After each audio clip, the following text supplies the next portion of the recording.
Hey cuties, so I thought we would play through a little bit of another Otame game. So I thought we would do Guard Me Sherlock, just because I think the main guy, I'm pretty sure he's the main guy, is super hot, the one with dark hair, like right above her right there. So let's go ahead and play it.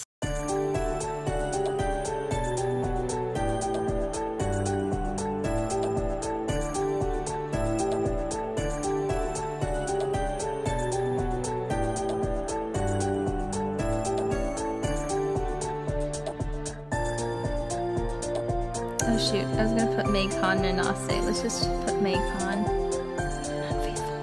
Alright. Go! Yeah, that's fine.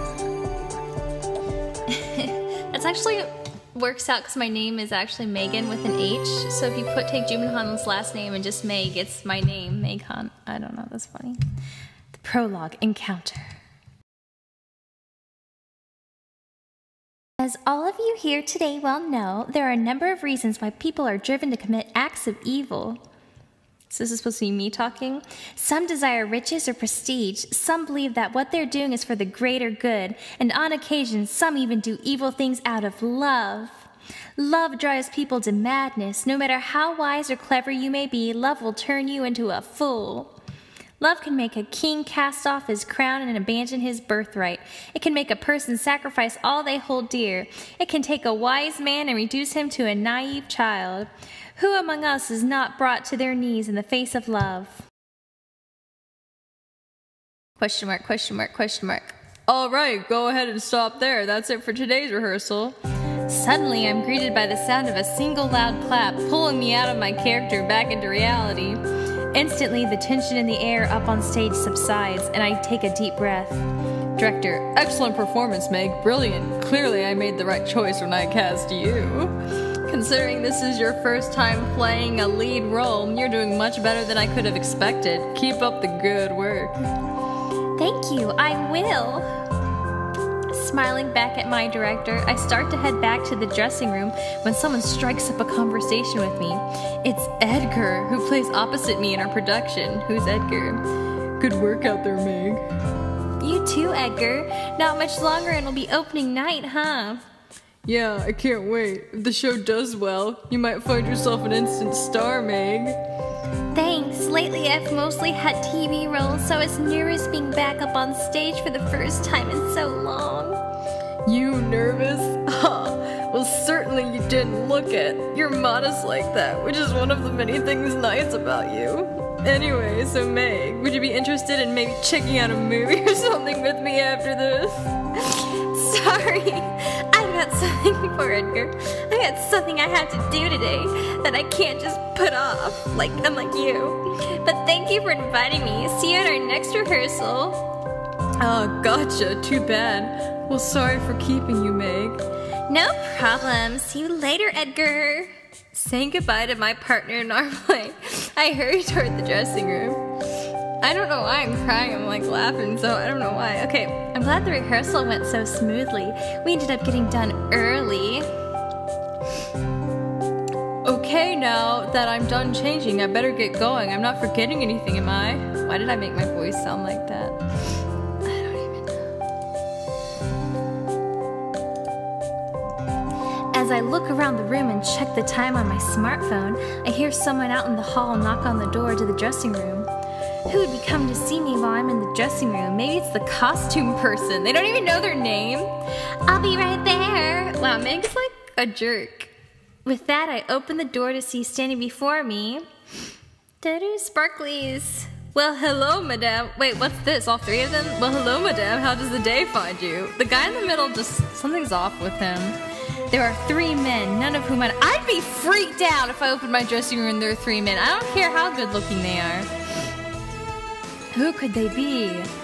Have I startled you, or is it that you just can't take your eyes off me? Yes, I can certainly understand how you might find that difficult.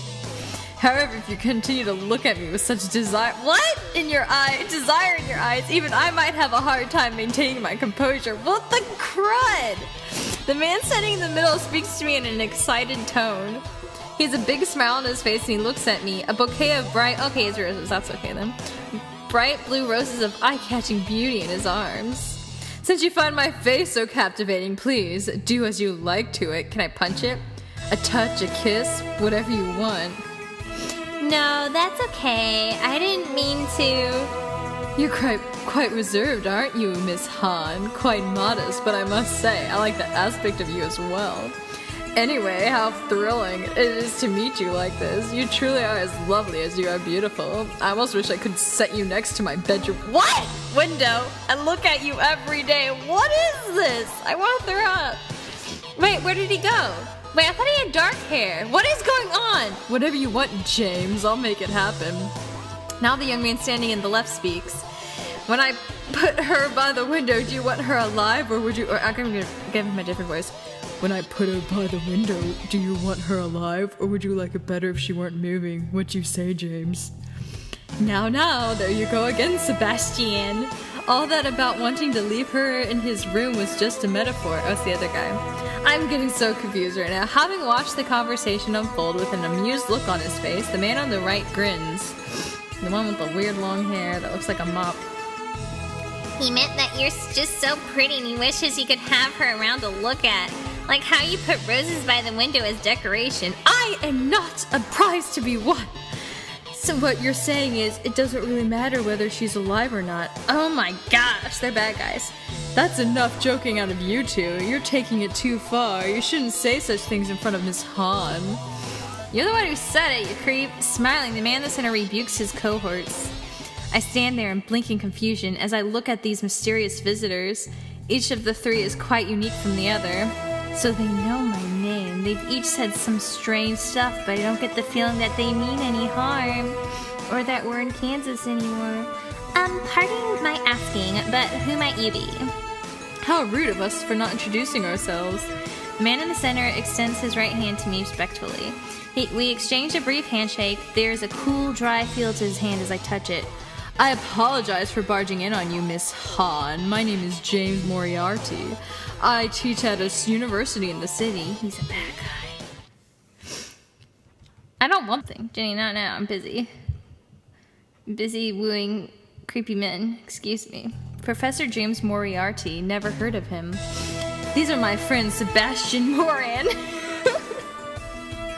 Moran and Jack Stillman. Go on, you two. Introduce yourselves to Miss Han. You just did. Honored to make you... Wait, honored to make your acquaintance, Miss Han. Hey. Hello. The two of them introduce themselves in rapid succession. Before I even have a chance to really acknowledge them, Professor Moriarty starts talking to me again. Your portrayal of Irene Adler in the mid-fall... Of course I'm Irene Adler! Mid-fall murders was absolutely amazing, truly impressive. You mean the crime drama. One time James forgot to record it, and he got so angry that 4 people almost ended up dead. Wait, who's who? I'm so confused. Who's Morin? Oh wait, Sebastian. It was 5. Right, out of the 5 of them, 1 really did die, so only 4 of them almost ended up dead. This is the worst reading anyone's ever done. He's kidding, right? James Moriarty. You were smart and daring, exuding grace and refinement, but at the same time so very cute and charming. You almost upstaged the female lead herself. Who's the female lead besides Irene Adler? Thank you. I enjoyed getting to play the part of Irene. I'm sure you did. At any rate, as your loyal fan, I'd like to offer you this present. With that, Professor Moriarty holds out the bouquet of blue roses to me. They're poison. Thank you, but how did you get in here? The theater is closed today. The only time you can get inside is early in the morning.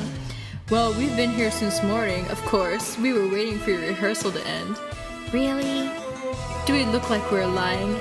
Yes. In fact, you look like you just broke out from prison. No, it's not like that, but the air inside the theater is quite dry, but I couldn't help noticing that these roses seem really fresh. Also, our shoes are wet, almost like we got caught out in that rain that was falling a moment ago, huh? Yeah, I was just thinking that it was sunny out early this morning. You're very observant. Wait, you're very observant, aren't you, Miss Han? I can see why James is so taken with you. You truly are quite charming. Jack says this quietly as if talking to himself, and I think I see a suspicious twinkle in his eye.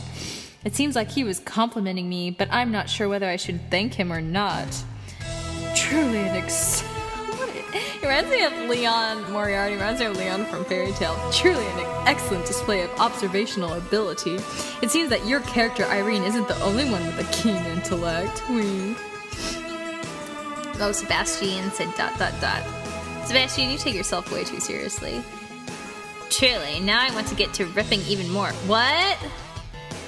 When you say you want to get to ripping, what do you... It seems I'm falling for you, Miss Han, not just as an actress, but as a person. We really must meet again, soon rather than later. Exclamation point. Suddenly the door in the dressing room gives a creak and swings shut, cutting us off. I quickly open it back up and look out into the hall, but they're gone. What on earth just happened? What is this? In the end, I had to put those flowers they gave me in a vase and leave them in the dressing room. They were so beautiful that I really wanted to bring them home with me. But where I'm going now, I really couldn't bring such a big bouquet of flowers along with me. Let's see, I know it's on Baker Street, Basil of Baker Street. I'm passing by a restaurant called Lucci and Mason, I don't know, searching through my bag when... Boy. Ah! Meg. As I'm walking along the edge of the street, I end up ramming into someone by accident. Ow! The boy I seem to have bumped into is on the ground just in front of me, having fallen down backwards into a seated position. I'm so sorry, I wasn't looking where I was going. Are you okay? Can you stand? I'm fine. How about you? Are you okay? Yeah, I'm fine. Thank you. Really? Great, because I wasn't looking where I was going either, so don't worry about it. He seems maybe to be about middle school age. He's pretty mature for being so young. Hold on, it's gone! What's wrong? What do I do? It looks like I dropped the piece of paper I was holding when I ran into you. The piece of paper? Yeah, it was this big and it had some letters written on it, kind of like a code. You moron. Maybe this is it here? Seeing a piece of paper matching his description lying under the trees alongside the road, I pick it up and give it to him. Oh, that's it. Thank you. Good. I don't know what I would have done if I'd lost it. Hee, I'm glad you found it. So it's an important piece of paper, huh? Yeah, you see, I've got this friend who likes quizzes, and this is one that he just thought up. It's a quiz?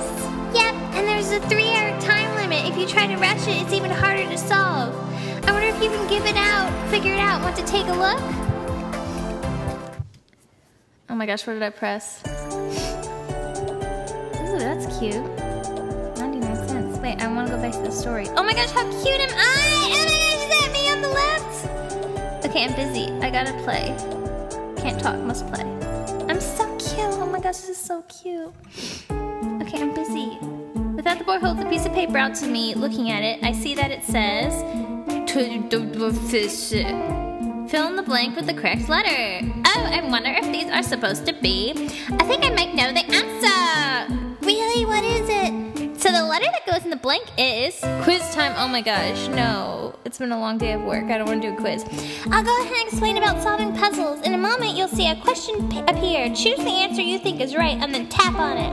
If you get it right, you'll get an avatar item or something that might come in handy. There's no penalty for getting it wrong though, so don't get depressed if you make a mistake. I'm always depressed. Just pick whatever seems right to you. If the question is too long, you can always go back to history for menu button on your upper right to reread. Okay then, good luck. What? I wasn't paying attention. This is the quiz? Yes. You think, what's your reasoning? It just seems right. That's not going to cut it. If you can't give a proper explanation for your answer, you haven't solved the quiz. Yeah, I guess he's right. Come on, Meg. Think there are 7 letters. Oh, I think I might know this time. Really? You're not going to tell me your answer just seems right again? No, I've got it. This time I can explain my answer for real. These letters represent the day of the week. It starts with Monday, Tuesday, Wednesday, Thursday. Oh, I get it. They're the first letter of the days of the week. Right, and since the first letter in Monday goes into blank, Monday starts with M, so that's the answer. I did not get it right. You're stupid. I can't believe it. I've only once shown you the question. You've already figured out the answer. I better tell Sherlock right away. Thanks a lot. I didn't get the answer right, though. Oh, I didn't get an item. Did he just say Sherlock, the hot man on the cover of the Zap?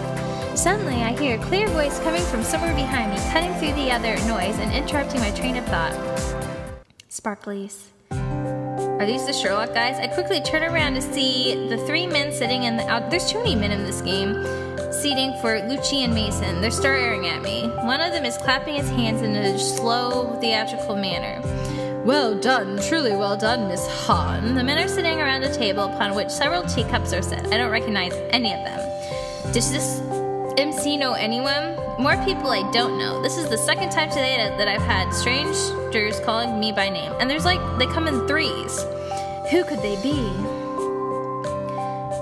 Ah, but how rude of me to just call to you out of the blue like that. My name's Jeremy Castle. What kind of name? Please just call me Jeremy. The man stops clapping and stands up. Walking over to me, he extends his right hand. You're Meg Han, aren't you? I've seen you perform on stage, you see. I couldn't help saying something when I saw you there. I was really wondering there for a second, so that's how he knows my name. Shooting me a friendly smile, he shakes my hand in a very genuine, natural way. I'm flattered that you know who I am, Jeremy. Of course I know you. Why did I pick this voice? But by nature, it's not hard to know as an actress who excels at her craft. But in your case especially, it's not just your acting skill that draws one's attention. Now that I see you out there in the light of day, you're even more rated than you are up on stage. Jeremy, how about you two sit down before you start coming on to her? That's right. Her cinnamon tea is going to get cold. How do you know what tea I'm drinking? Now the two men who were sitting around the table with Jeremy each take a turn speaking. What's with that guy's arm? Do you see his arm? And he's like pointing with his... What is he doing with his hand? Cinnamon tea. I don't remember anyone ordering that. And in any event, nowhere at our table do I see any cinnamon tea. I was thinking the same thing. Also, he said her cinnamon tea just now. Could he mean me? No problem. Here it comes right now. Here you are, 1 cinnamon tea. As if timed perfectly, a waiter brings some cinnamon tea to the table and then walks off. I see. You guys really are excellent friends. Miss Han, please sit down and have some tea with us. Huh? I don't know. I don't care about their photo. Where's the guy on the cover? There's been like 1,000 men, but not one is the one that they advertise. Jeremy might want to have tea with me, but I don't know about the other two. They might see me as an imposition. What's wrong? You don't like cinnamon tea? No, that can't be. Right, she probably really likes it actually. Yeah, I really do like it. Those two said what I was about to say before I could even answer. I appreciate the invitation, but right now there's somewhere I have to get to. I understand you're in a rush. I understand you're in a rush. What I have to say will take 3 minutes and no more. Also, I promise that we can provide you with some information you'll find useful. Information I'll find useful? It's the piece of information you most want to know at this moment. Now then, sit down, don't worry. They may have an odd way of showing it, but it seems as though my friends here would appreciate your company as well. No, they don't. When I hear Jeremy say this, I look once more at the cinnamon tea on the table and then at the 2 other men sitting there. I love cinnamon tea, and they had brought it out to me at the table the perfect moment. Whatever, I didn't write that right. Almost like some sort of magic trick. I guess it does seem like they want me to sit with them. And I am curious about this useful information that the man on the right mentioned. After some hesitation, I do as Jeremy says and sit down at the table, which smells of cinnamon tea. If they say cinnamon tea one more time, I'm gonna... Here at Lucci and Mason, they make sure that all of their waiters learn the faces of their customers as well as what they like to order. Huh? That should answer the question that's been running through your head, am I wrong? Oh, you mean that's how you managed to have cinnamon tea brought out to the table at just the right moment. So as Jeremy came over and started to talk to me, the other 2 flagged down a waiter and told them to bring out whatever I usually like to drink. That's so weird. So that's how they managed that little trick. We still haven't introduced ourselves. This uppity-looking man is Mycroft Sholmes. His work at the Foreign Office. What a pity to have him as an official. Mycroft. Not quite sure the introduction I was hoping for, but I won't bother correcting you. Sholmes? That's kind of an odd last name, but the fact that he's an official at the Foreign Office means he's in a really high-status position. When he said that wasn't the introduction he was hoping for, was he referring to how Jeremy called him uppity, or about the what a pity comment? And this cold-hearted individual here is what was it again? Hercule Poirot. As usual, you can't remember a name, can you, Jeremy? Poirot says this in an exasperated tone. As he speaks, he takes out a disinfecting wipe and begins to clean his hand with it. Is he Hercule Poirot, the private detective? I've seen his name in the paper. I notice he doesn't seem to have a problem with being called cold-hearted. Pleased to meet you, Miss Hahn. Feel free to just call me Hercule. Nice to meet you. Call me Mycroft. Nice to meet you both. Please just call me Meg. Bye. Having finished with the introductions, I take a sip of cinnamon tea. Oh my gosh. Finally, I feel to relax.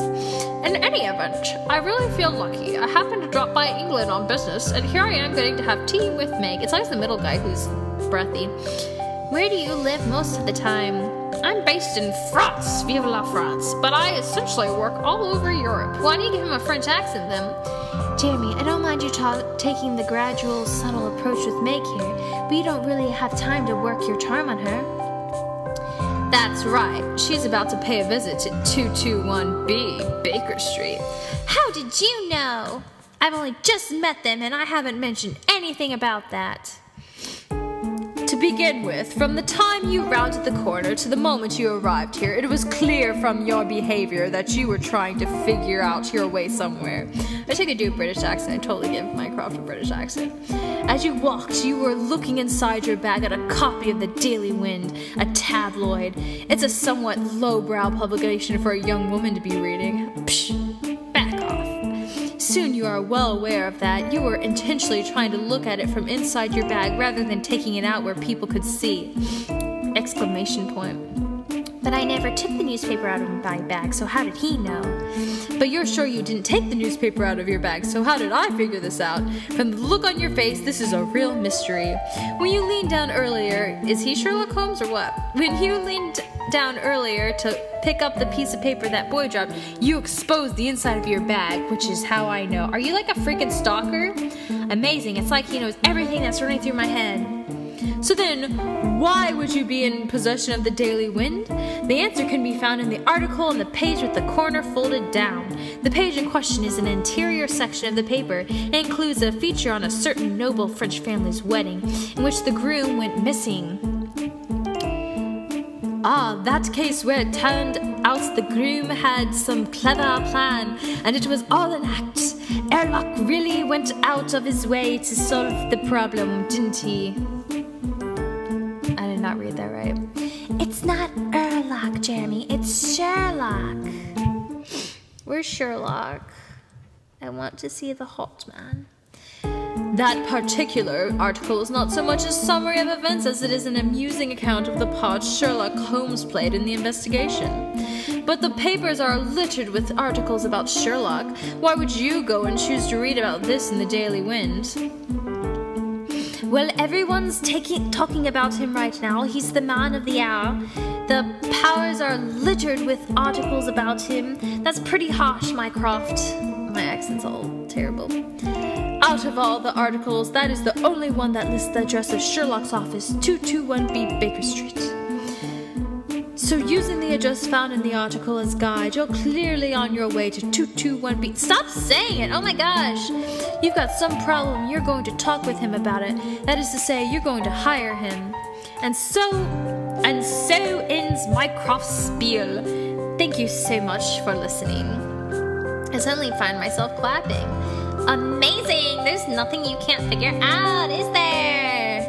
Oh, now, you're too kind. Well, one of them is amazing, at least. The other one is just riding on his coattails. Oh, there it is. That not so nice side of you. That was bad. Considering you know, I'm trying to give Jeremy a French accent now, and I'm like trying to hold off the last letters of the words and it's not working. Considering you know all that, I'm guessing you really do know some information that I'd find useful, don't you? Of course. Let me see your phone. What? No need to worry. You've got the default maps application on there, don't you? I just want to show you the way. Show me the way? Seems like I can trust that this information he has for you really will be useful. When I hear him say this, I suddenly feel much less hesitant and hand him my phone. Mr. Sholmes takes my phone, his chin's too long or something, operates it quickly using just one hand and gives it right back to me. Looking at the screen, I see that the Maps app I usually use is open. The blinking red dot is the place you're headed. 221 Baker Street. Did I mention 221 Baker Street? Exclamation point. Well, why don't you go ahead and get going? It has now been precisely 3 minutes. Thank you. Well, then I'll be off. What, already? Surely you can stay a little longer. Meg, the scones here are amazing. You don't know where to give up, do you, Jeremy? She doesn't have time to relax and enjoy afternoon tea. He's right. It was fun getting to talk to all of you. Thank you for the tea. I pray you don't end up being disappointed with what you find once you get where you're going. I'm already disappointed looking at the three of you. Guess I'm out of luck then. Next time, I'll have a proper conversation with you like a gentleman should, and then invite you to dinner. Until next time. I say goodbye to the 3 men at Lucci and Mason and then head for Baker Street using the map on my phone for reference. Baker Street, yep, this definitely seems to be it. Looks like the directions I got from it. Oh my gosh, we better see the hot guy. From Mr. Sholmes really ended up helping. Let's see, where is 221B? Hey, you're the girl from before. Is it the little boy, huh? So we meet again. What are you doing here? Oh, you're the one I bumped into. It's the boy whose quiz I failed. Right, thanks a lot for your help earlier. Somehow I managed to get Sherlock the answer before time ran out. Now that you mention it, you said something about Sherlock when you ran off earlier. Do you know him? I'd like to ask you the same question. Are you his girlfriend? Nah, couldn't be. Maybe you're here to hire him then. That's right. To be honest, I wanted to ask if he'd do something for me. My name's Meg Han, but you can just call me Meg. Anyway, how do you know? Meow. Suddenly I hear a sound and looking toward the source of it, I see a gray cat with a healthy coat of shiny fur rubbing up against the boy's legs. I see, so you want to hire him. In that case, I should have shown you the way. Here, Meg. Stooping down, the boy gently picks up the cat and holds it against his chest. I'm gonna hold the cat. The cat sits in the boy's arms and purrs happily as if it knows him well and likes him. My name's Mika Hudson. I'm the landlord for 221B. You're awfully young for a landlord. Where Sherlock lives, call me Mika. Still holding the cat, Mika pushes open the door to the building in front of me. Upon the door, in metal numbers, it says, 221B, this is it. Welcome, Meg. I swear, there's probably gonna be 3 men again in this building. Ahaha, you're surprised, huh? Yeah, I'm surprised. I mean, I wouldn't have expected someone so young to be the landlord. The person who made that quiz from before, the one who you said likes him, that was Mr. Holmes, wasn't it? You got it. I mean, I don't mind quizzes and all, but just you try having to answer every single quiz he gives you. Oh, by the way, you might be in for an even bigger shock when you meet Sherlock, so get ready. What's that supposed to? Stop right there, Mika! It better be the hot guy, because, like, I've seen too many disappointments today. Just as we're starting to head up to the staircase, we hear a man's voice come from upstairs, stopping us. Who is it? I can't see from here. See, it's already started. Seems like I'm not going to have to explain what I meant when I said you'd be in for a Sherlock shock. A young woman, a flight attendant? No, she's an actress, and she's been one since she was a child. Don't change the subject, Sherlock. John, you're at fault here. Oh, it's a different person. It's your job to keep an eye on him, isn't it?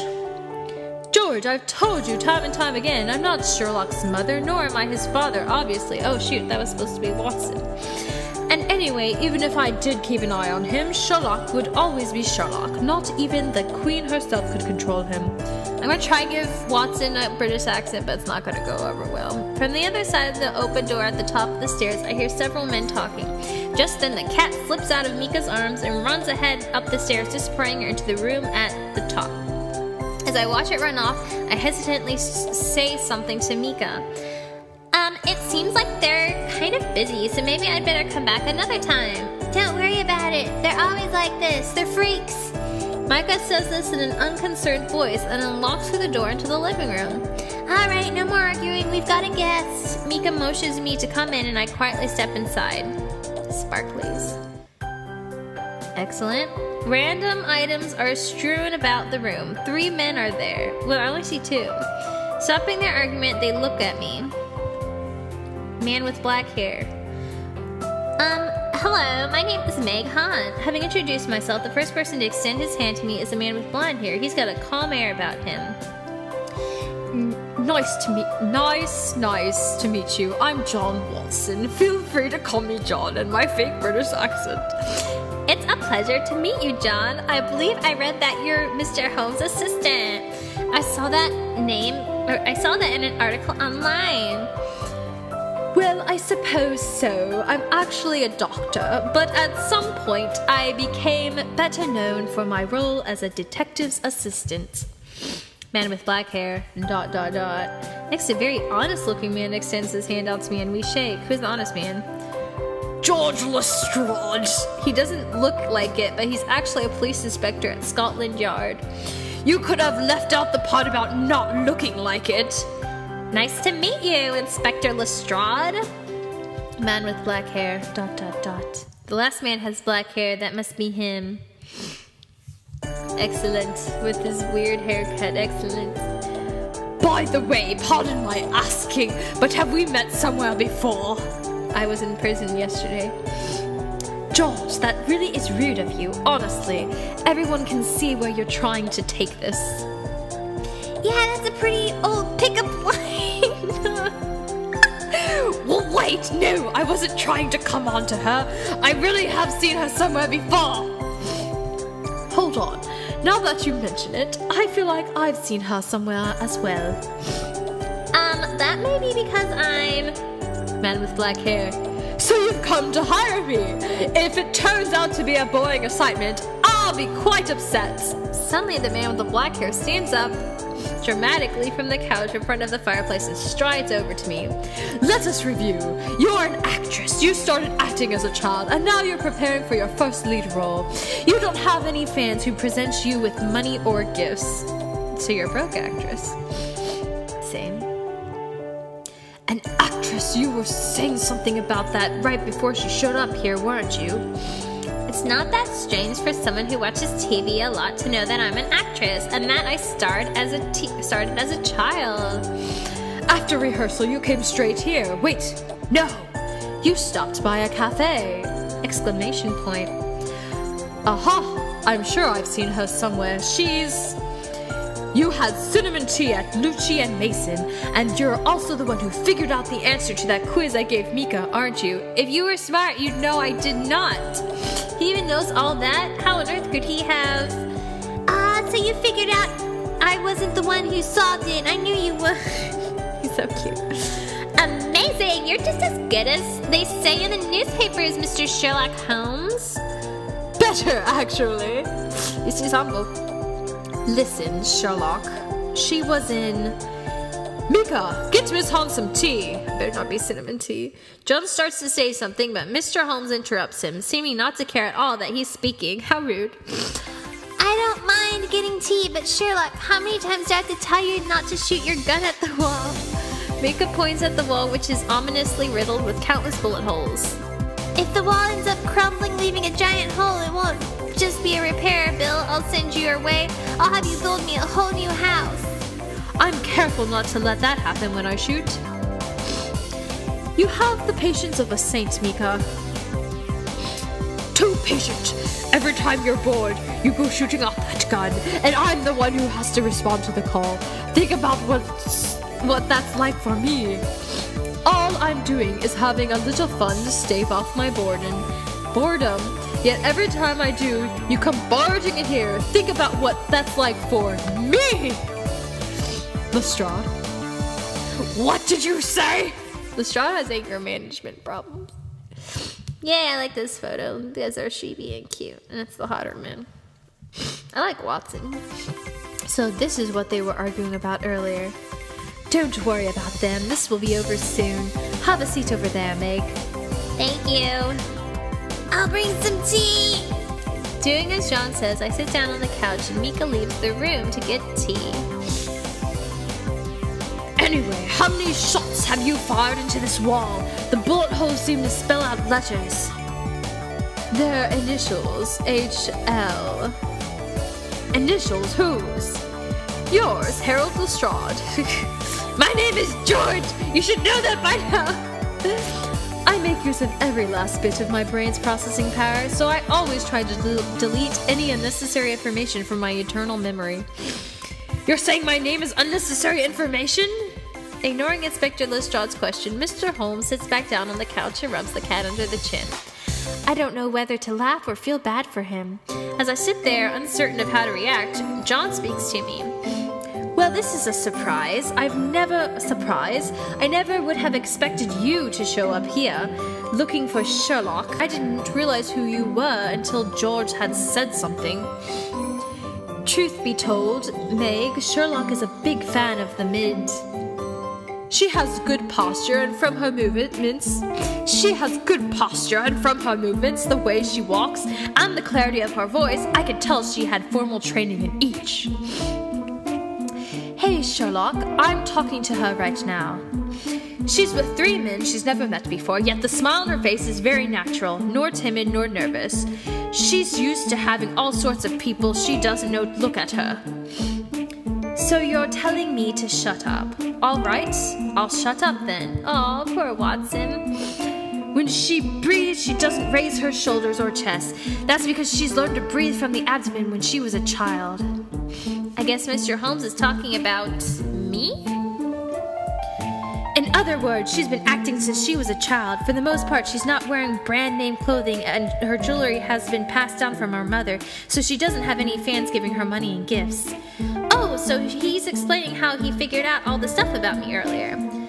A script is visible within her bag. It's too early for her to be coming back from a performance. She's on her way back from a rehearsal.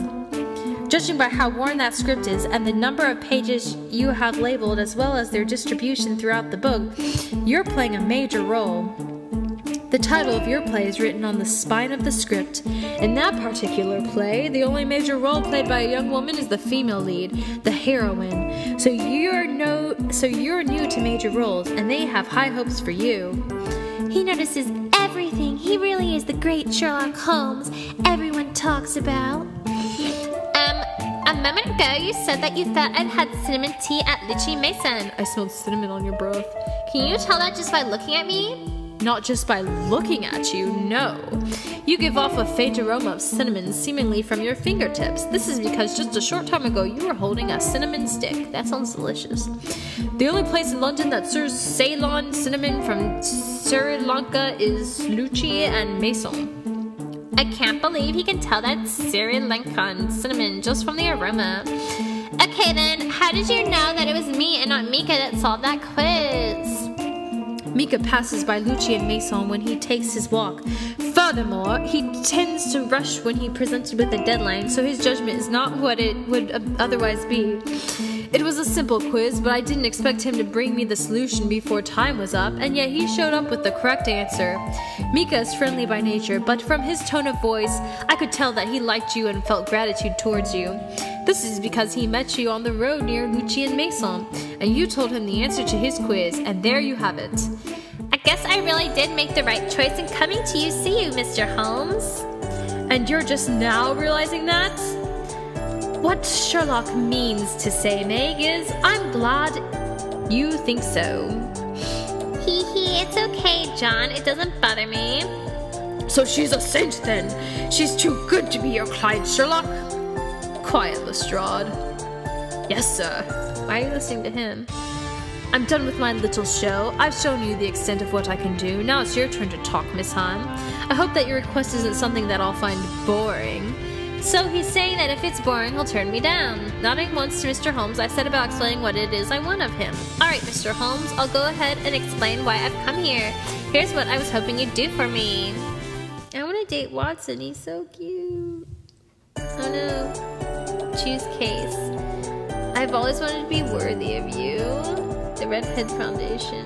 So what, is that Mika when he's grown up? What is this? Mika Hudson? No. No. Oh, they have different seasons. I want to date Watson. but I think if I date Sherlock, we'll get like the main route. I don't like Sherlock.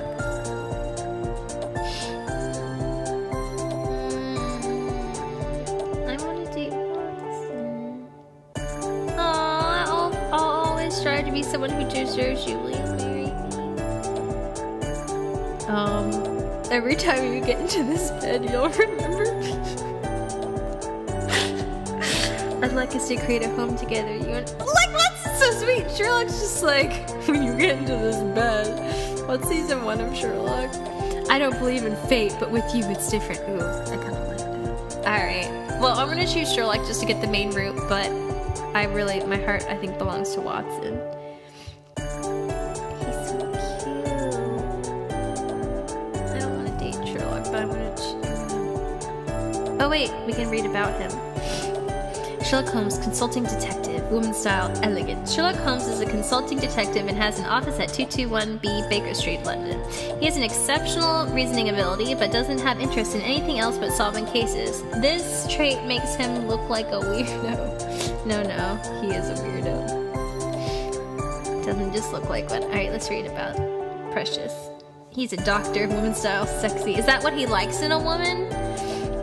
John H. Watson is Sherlock's best friend and flatmate. He is outgoing and popular among his friends. Beneath the surface, however, he suffers from the trauma experienced at the battlefield as an army surgeon. Oh, he's got a tragic past. Okay, well, we'll pick Sherlock, but like, I do like that he likes women who dress elegantly. Like, I like Watson, but he likes sexy women. I don't look like that. I look like a little girl. Are you sure to choose this? Wait, am I on season 1? Yes. Let's choose that case. Okay. Okay, so that's the prologue, and we will continue. Actually, you know what? Oh shoot, I shouldn't have chosen it. Oh shoot, I should have had you guys pick. Maybe I can exit and redo it. But that's it for today. I hope you guys enjoyed this prologue, and I'll play through Sherlock Holmes. So, yes. If you guys want me to do Watson, though, I can go back, or do someone else, I'll go back. But I guess right now we're on Mr. Holmes. Anyways, thank you guys so much for watching, and I will talk to y'all later. Have a sweet day. Bye!